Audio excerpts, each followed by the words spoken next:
There are television shows, and then there are television legends. Leave It to Beaver falls firmly into the second category. Since its debut in October 1957, the Cleaver family has lived rent-free in the American imagination. Ward with his measured wisdom, June with her spotless apron and pearls, Wally with his easy charm, and little Beaver stumbling from one innocent disaster to the next. For 6 seasons, this show gave audiences a window into suburban life so warm and familiar that millions of viewers felt like they were watching their own neighbors.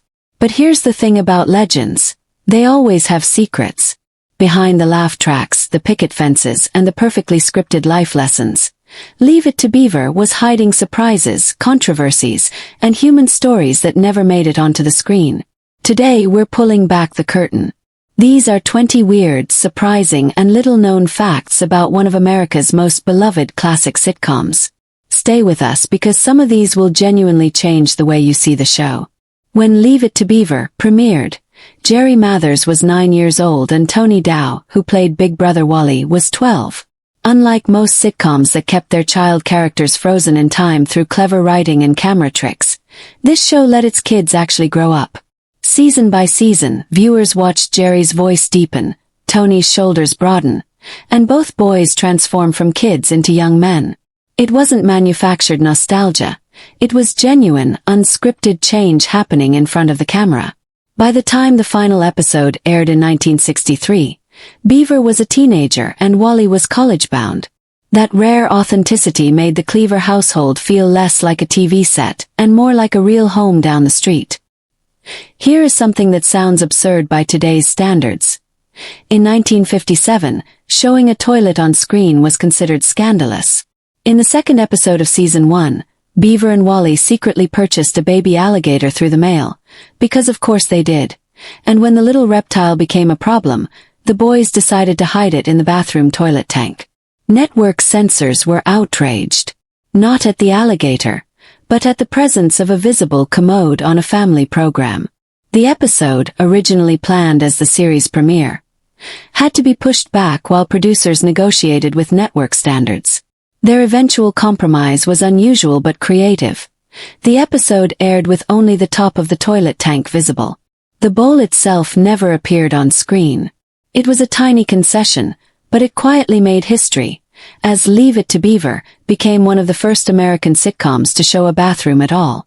Theodore Cleaver's nickname didn't come from a dictionary, a children's book, or a creative brainstorming session. It came from a real person. Joe Connolly, one of the show's creators, served in the Merchant Marine during World War II alongside a crewmate who was universally known as Beaver. The origins of that shipmate's nickname remain a mystery, but the name stuck with Connolly for years. When he began developing a suburban family sitcom inspired by his own domestic life, he reached back into his memory and pulled out that old nickname.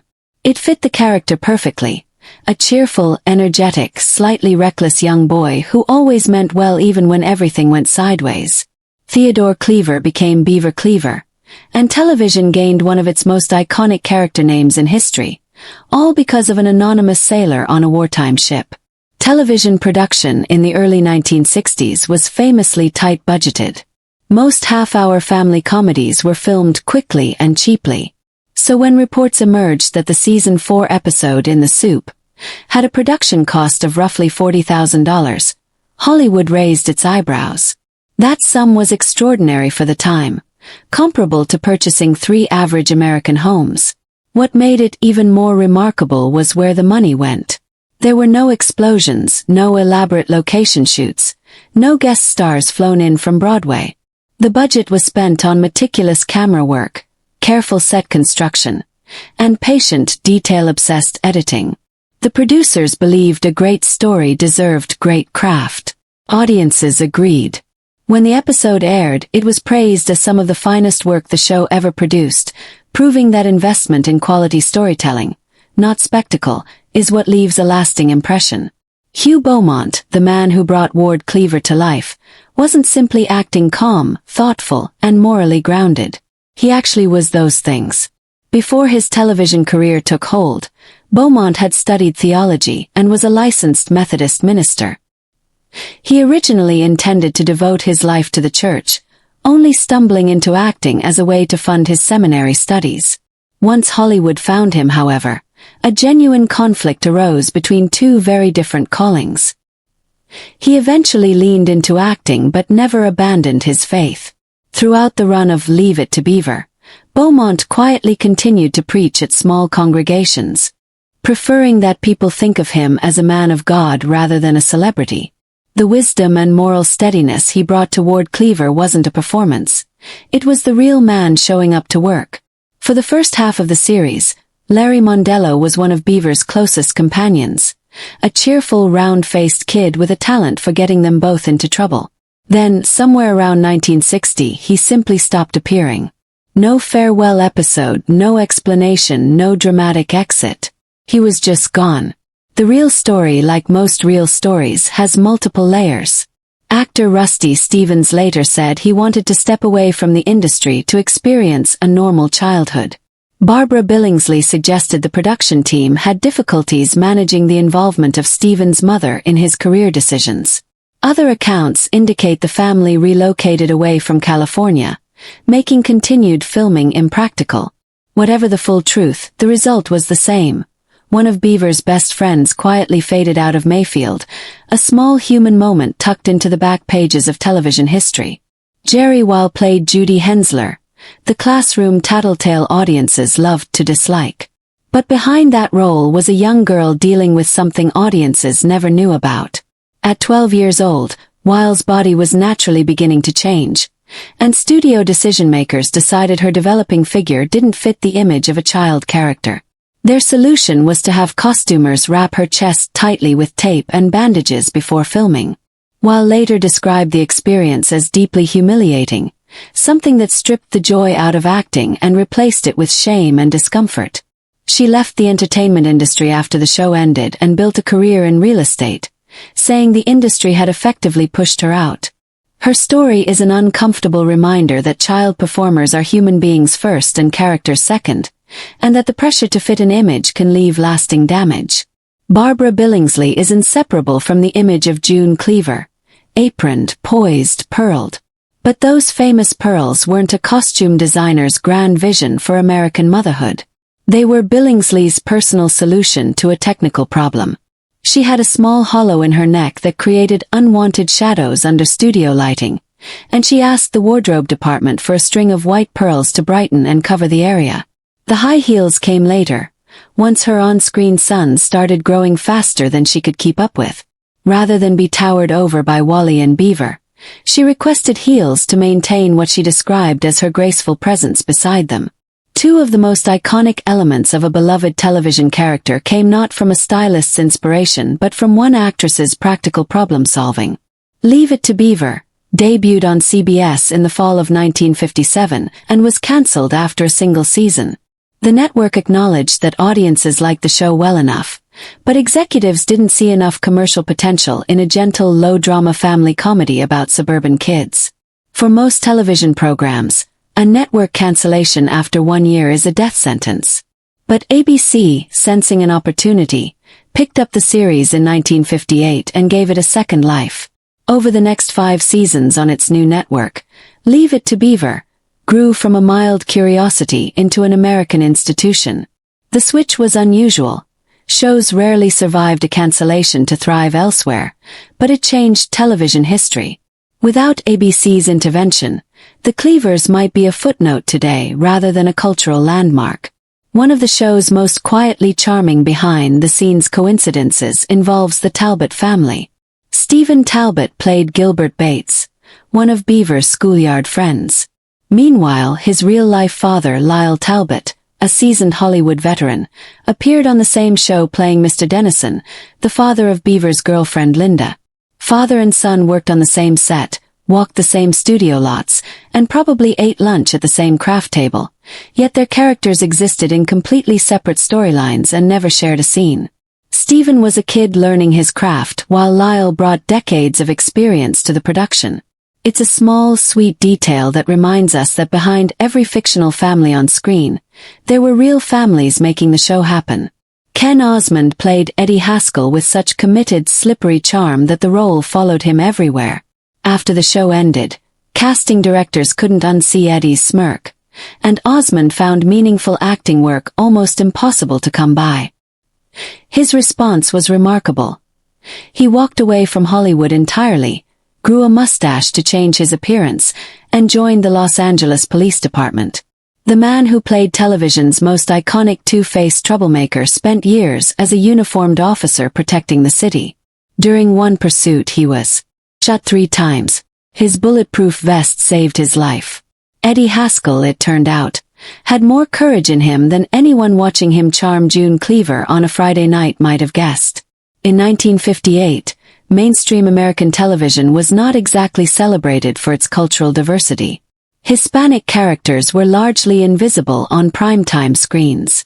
That context makes a Season 1 episode called Beaver and Chewy quietly remarkable. The episode introduced Chewy Varela, a new classmate of Beaver's who spoke only Spanish.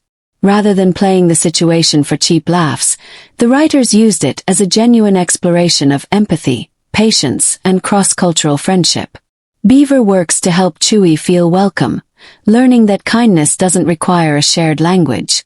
For a family sitcom aimed at suburban white audiences in the Eisenhower era, it was a subtle but meaningful gesture toward a more inclusive view of American life. Most television characters exist only as long as their shows run. June Cleaver was different. Barbara Billingsley understood that the character meant something genuine to audiences, and she kept bringing her back for decades. June appeared in revival series, guest spots, cameos, and television movies well into the 1980s and beyond. Billingsley approached these returns not as nostalgia cash-ins, but as a genuine responsibility to keep something warm and steady alive in an entertainment landscape that was growing louder and more cynical.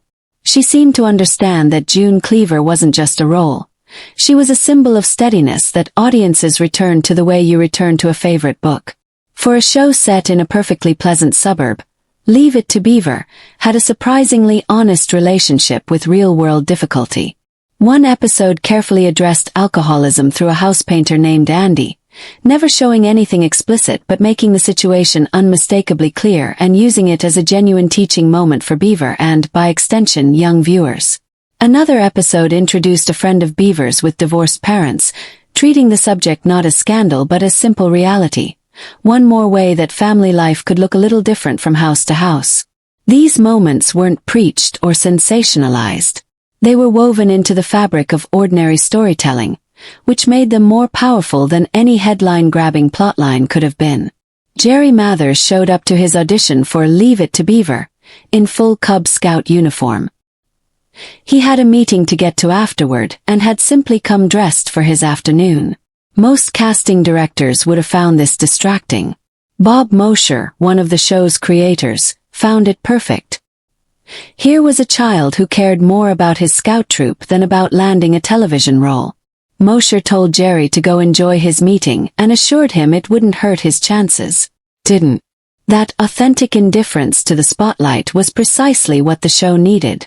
Jerry Mathers wasn't performing Boyhood. He was living it. Leave It to Beaver never cracked the Nielsen Top 30 during its original run. By the cold arithmetic of network television, it was not a hit. What it became instead was something rarer and more lasting, a cultural institution discovered and rediscovered through decades of reruns. The name Eddie Haskell became a genuine entry in cultural vocabulary, used to describe anyone who performs politeness for authority figures while behaving very differently in private. That a fictional teenager from a modest suburban sitcom permanently influenced the English language is a remarkable achievement. And the show's connections to broader pop culture run deeper than most fans realize. Barbara Billingsley's family history creates an unexpected link to Peter Billingsley, the actor who played Ralphie in A Christmas Story, making June Cleaver a distant cousin-in-law to one of America's most beloved holiday movie characters. Hollywood, it turns out, has always been a surprisingly small town. Leave It to Beaver was never just a television show. It was a small, carefully crafted world that millions of people chose to believe in. And behind that world were real human beings, real struggles, real creativity, and real courage. The toilet that shocked censors, the sailor whose nickname became legend, the actress who wore pearls to hide a shadow, the cop who used to play a schemer. These are the stories that give the show its depth. The Cleavers weren't perfect, but they were, in the ways that mattered most, real.